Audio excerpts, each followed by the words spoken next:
प्रशांत किशोर जब बोलते हैं अपने भाषण में तो तेजस्वी यादव को टारगेट करते हैं। नौमी फेल का जो है रोना रोते हैं।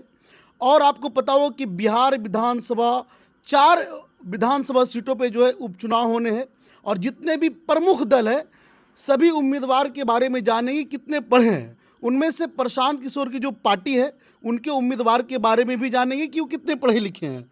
इस मुद्दा पर चर्चा करने के लिए जाने माने चर्चित पत्रकार वेद प्रकाश जी हमारे साथ है। प्रशांत किशोर जब भी मुंह खोलते हैं तो तेजस्वी यादव को नौमी फेल का जो है रोना रोते रहते हैं। लेकिन अभी उनके जो उम्मीदवार है जो उपचुनाव में उतरे हैं उनकी योग्यता क्या है उनके बारे में थोड़ा प्रकाश डालें। उनके उम्मीदवार कहेंगे कि नमूना कहेंगे? हाँ, नमूना। भाई, नमूना शब्द राजनीति में प्रशांत किशोर लाए हैं और अपने पार्टी के जो कार्यकारी अध्यक्ष हैं उनके लिए लाए हैं। आज उन्हीं नमूनों की भी चर्चा करेंगे जिन नमूनों को प्रशांत किशोर ने चारों विधानसभा क्षेत्र में उतारा है उपचुनाव में। और बाकी जो दल है प्रमुख दल उनके कैंडिडेट की भी पढ़ाई लिखाई की बात कर लेते हैं। जब बात पढ़ाई लिखाई की प्रशांत किशोर करते हैं तो आज पढ़ाई लिखाई पे ही बात करेंगे। चारों जो विधानसभा क्षेत्र है, इमामगंज हो गया, बेलागंज हो गया, तरारी हो गया, रामगढ़ हो गया, इन चारों विधानसभा क्षेत्र में जो सबके उम्मीदवार है कितने पढ़े लिखे हैं। तो सबसे पहले हम शुरुआत करते हैं इमामगंज की चर्चा शुरू करते हैं। इमामगंज में मांझी जी विधायक थे लेकिन वो गया से सांसद बन गए हैं तो सीट खाली हो गया था, तो वहाँ उपचुनाव हो रहा है। तो वहाँ पर जो कैंडिडेट हैं मांझी जी की पार्टी से, कहिए एनडीए से, वो है दीपा मांझी। मांझी जी की बहू है और संतोष कुमार सुमन जी की पत्नी है, जो संतोष कुमार सुमन मांझी जी के बेटे हैं, बिहार सरकार में मंत्री हैं। दीपा मांझी हम पार्टी से उम्मीदवार हैं और उनकी पढ़ाई जो है योग्यता है एमए पास है। एमए पास इमामगंज की अभी हम बात करें, एक एक सीट करके चर्चा करेंगे। हाँ। दीपा मांझी पोस्ट ग्रेजुएट हैं, एमए पास। उसके बाद आरजेडी से जो उम्मीदवार दिया गया है वो रोशन मांझी जी हैं।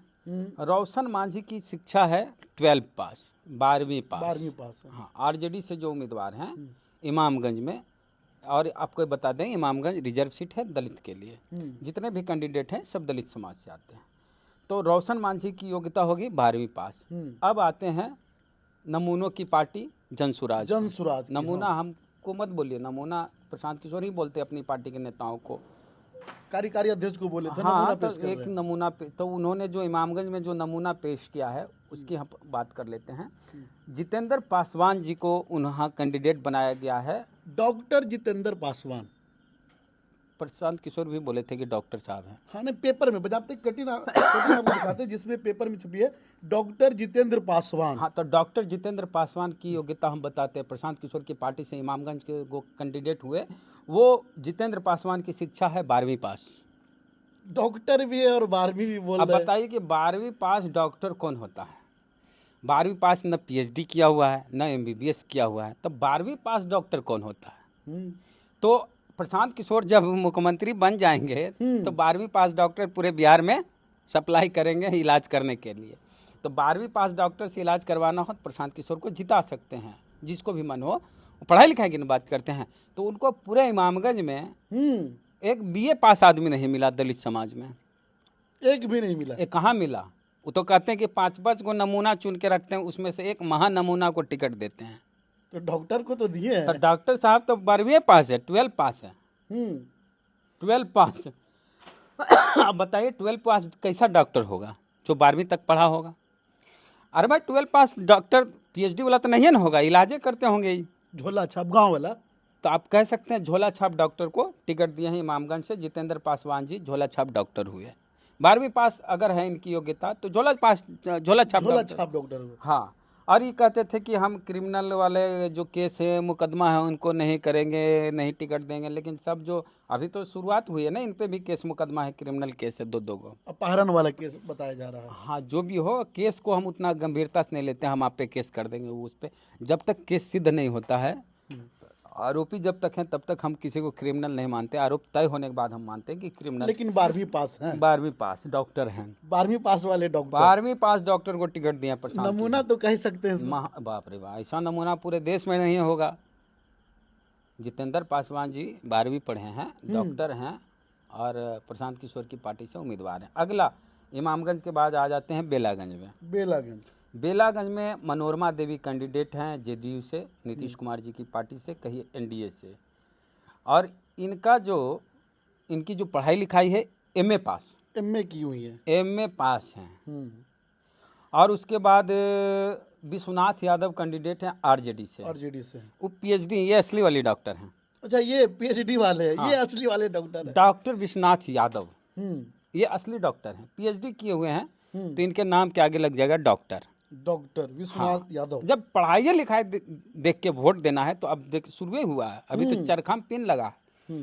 तो आरजेडी से विश्वनाथ यादव उम्मीदवार है, उनकी पढ़ाई लिखाई पीएचडी है।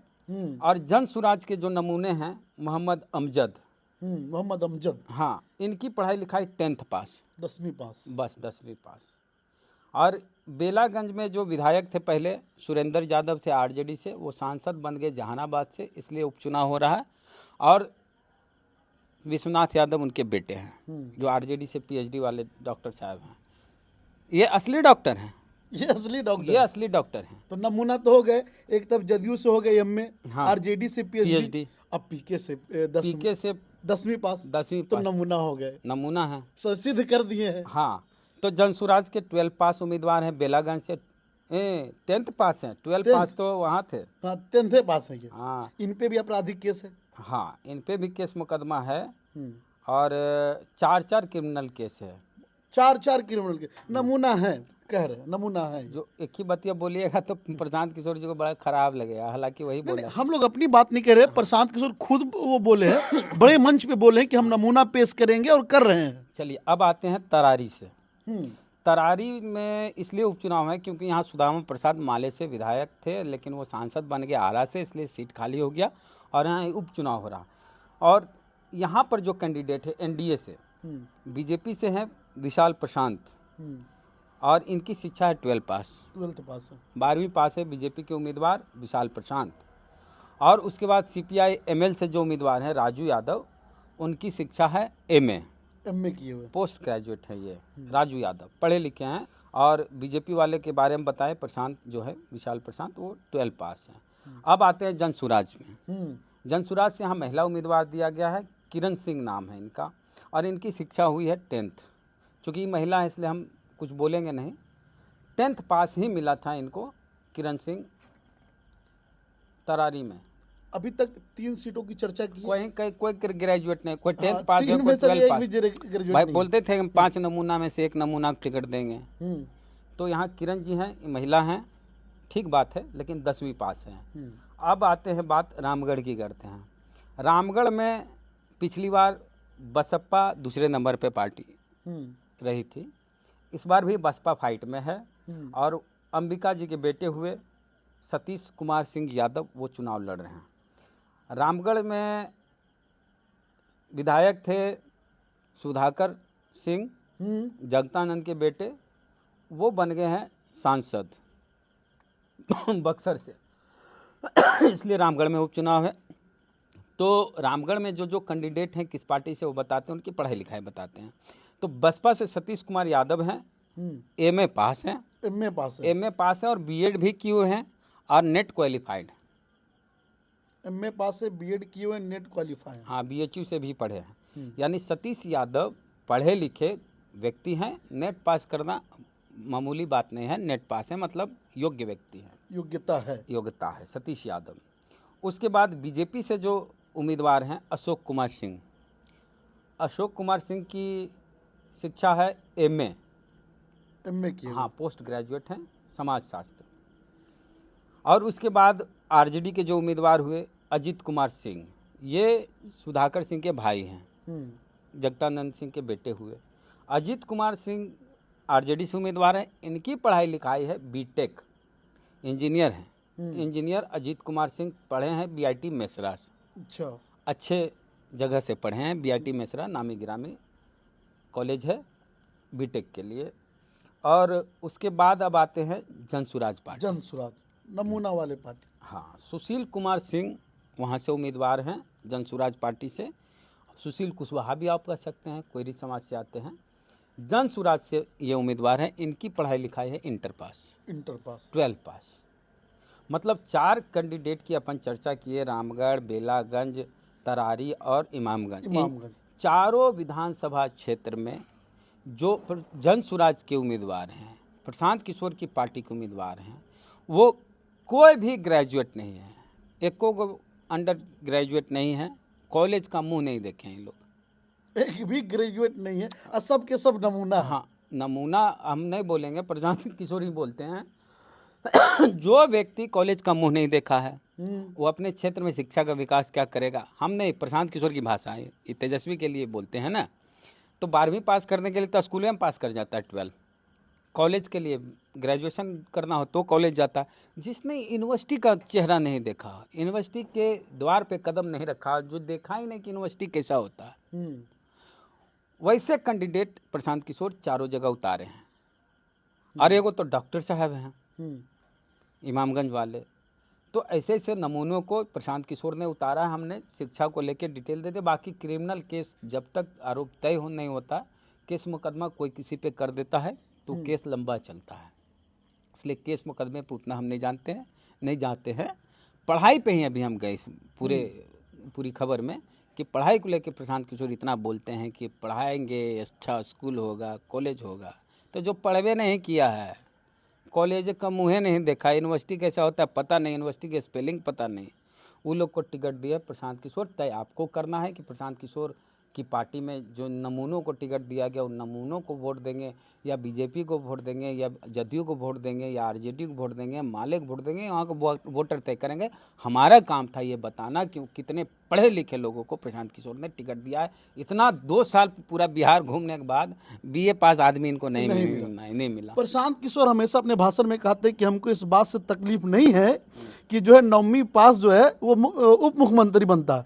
तकलीफ इस बात से है कि बीटेक आपका बेटा करके जो है बेरोजगार है, और वो 10वीं पास को वो विधायक बनाने पे तुले हैं प्रशांत किशोर। तो तकलीफ वहाँ की जनता को होना चाहिए। तकलीफ इस बात की नहीं है कि चारों विधानसभा क्षेत्र के युवा BA कर करके वोटर बनल हैं। तकलीफ इस बात की है कि 12वीं पास और 10वीं पास को प्रशांत किशोर टिकट देके चुनाव मैदान में उतार दिए। कोई लायक BA पास आदमी, और सबका उम्र 40 पार है जितना कैंडिडेट को टिकट दिए हैं, कोई युवा कोई चेहरा नहीं मिला। एक तो रिटायरमेंट वाला आदमी को जोड़ते हैं अपने साथ। हाँ, चाइना गेट फिल्म देखे होंगे, उसमें सब रिटायर्ड लोग, जो आर्मी लोग था, वो सब एक फौज बनाता है कि जगीरा को हम लोग ख़त्म कर देंगे। तो वो है चाइना गेट वाली टीम है इनकी, सब रिटायरमेंट वाला आदमी है। और जो यंग हीरो हीरोइन खाली गाना गाने के लिए, बजाने के लिए उसमें चाइना गेट में था, छम्मा छम्मा और क्या क्या गाना उसमें था। तो वही यूथ लोग खाली जय प्रशांत किशोर जिंदाबाद जिंदाबाद करेंगे। और बुजुर्गों का दल है ये। ओल्ड एज होम जैसे होता है, ये ओल्ड एज पार्टी है। ओल्ड एज पार्टी है, रिटायरमेंट वाले लोगों की पार्टी है, जो ज़िंदगी में सब कुछ सुख दुख भोग लिया, अब उसको आराम करने का समय था, पोता पोती के साथ समय बिताने का समय था, पार्टी बना लिया, तब पार्टी में ज्वाइन कर लिए। हम इन्हें कहते हैं कि 60 बरस के बाद आदमी कुछ नहीं करे, दुनिया घूमने फिरने का, अपनी ज़िंदगी में बची हुई ख्वाहिशों को पूरा करने का वक्त होता है।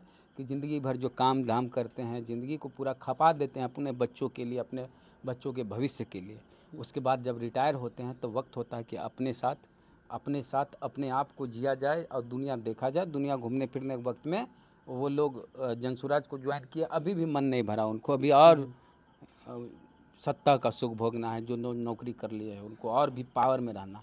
तो ऐसे लोगों को, जो एक बात है, कोई भी, ये लैपटॉप है, इसका एक उम्र है चलने का, ये अब 10 साल 5 साल जो भी है, हाँ, ये पूरा इसकी जो एनर्जी थी वो हम अब ले लिए, खर्च कर दिए। उसके बाद इसकी उम्र ख़त्म हो गई काम करने की, एकदम स्लो हो गया। अब उसके बाद ये कहेगा कि हम एडिटिंग करेंगे। हाँ, तो एडिटिंग भाई 4K वीडियो ये सब इसमें नहीं होगा। और उसी तरह प्रशांत किशोर की पार्टी के जो नेता हैं, रिटायरमेंट वाले लोग, उनमें एनर्जी अब बची कहाँ, वो सारा एनर्जी सारी ख़त्म कर दिया है। अब वैसे लोगों को पार्टी में ज्वाइन कराया है। ठीक है, शुभकामना सब लोगों को। और कार्यकारी अध्यक्ष भी वही हैं। तो बुजुर्गों की पार्टी है और बूढ़ी घोड़ी लाल लगाम वाली बात है। चलिए, बहुत बहुत धन्यवाद। हमारी बातचीत आपको कैसी लगी, अपनी प्रतिक्रिया कमेंट बॉक्स में दे। मैं दिलशाद गजाली, आप देख रहे द एक्टिविस्ट।